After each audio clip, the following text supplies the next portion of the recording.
ఈరోజు మన encounter news, నేను మీ కే విజయభాస్కర్. భారతదేశ ప్రధానమంత్రి గారు ఒకవైపు బేటీ బచావో బేటీ పడావో అంటూ బాలికలను సంరక్షిస్తూ తద్వారా భారతదేశంలోని ప్రతి మహిళ కూడా సర్వతోముఖాభివృద్ధి చెందాలి అన్న వైపు అడుగులేస్తున్న సంగతి మనందరికీ తెలిసిన విషయమే. ఈరోజు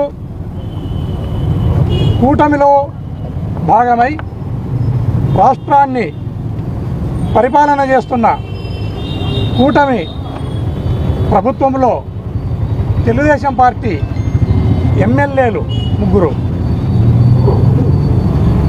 అనంతపురం జిల్లా ఉమ్మడి జిల్లా చైర్పర్సన్ గారి ఛాంబర్లోకి వెళ్ళి సిఇఓ గారిని భయభ్రాంతులకు గురి చేసి అక్కడ నిన్న ఒక సర్వసభ్య సమావేశం జరుగుతుండగా దానిని కూడా ఆటంకపరుస్తూ గందరగోళమైన స్థితిలో ఆ 3 ఎమ్మెల్యేలు ప్రవర్తించడం అనేది యావత్ ప్రజాస్వామ్య వాదులంతా తలదించుకునే విధంగా వారి ప్రవర్తన నిన్న ఉండింది అనటంలో ఎలాంటి సందేహం లేదు.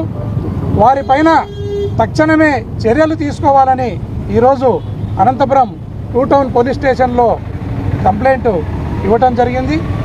ఇలాంటి ఘటనలు పునరావృతం కాకుండా తగిన చర్యలు తీసుకోవాలని పోలీస్ ఆఫీసర్లకు అందరికీ కూడా మేము మనవి చేస్తున్నాం.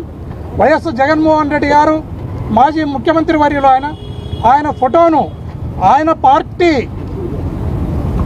జడ్పీ చైర్పర్సన్గా ఉన్న బోయ గిరిజమ్మ ఆయన ఫోటోను మాజీ ముఖ్యమంత్రి గారి ఫోటోను ఆమె ఛాంబర్లో పెట్టుకోవటం అనేది ఆ ఛాంబర్ను ఆ ఆఫీసుకు హెడ్ ఆఫ్ ది ఇన్స్టిట్యూషన్ వచ్చేసి బోయ గిరిజమ్మ గారు ఆమె వైఎస్ జగన్మోహన్ రెడ్డి గారి ఫోటోను పెట్టుకోవటం అనేది ఆమెకున్న హక్కు.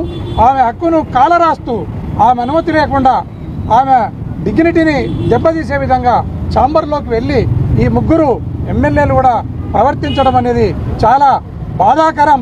ప్రజాస్వామ్యం నిన్న కూని అయిందని మనమందరం కూడా చెప్పుకోవాల్సిన పరిస్థితి దాపురించింది.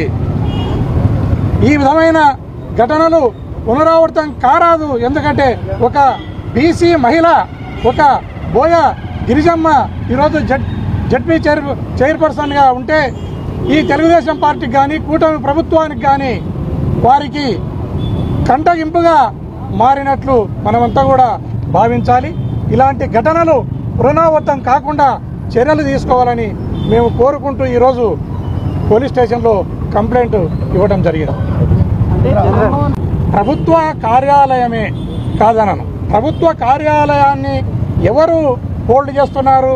జడ్పీ చైర్పర్సన్గా ఎవరున్నారు? బోయ గిరిజమ్మ ఉన్నారు. ముఖ్యమంత్రి గారి ఫోటోతో పాటు మాజీ ముఖ్యమంత్రి ఫోటోను పెట్టుకునే హక్కు కానీ ఆమె అభిష్టాన్ని కానీ మనం ఎవరు కూడా కాలరాయడానికి వీలు లేదనేది నేను తెలియజేస్తున్నాను.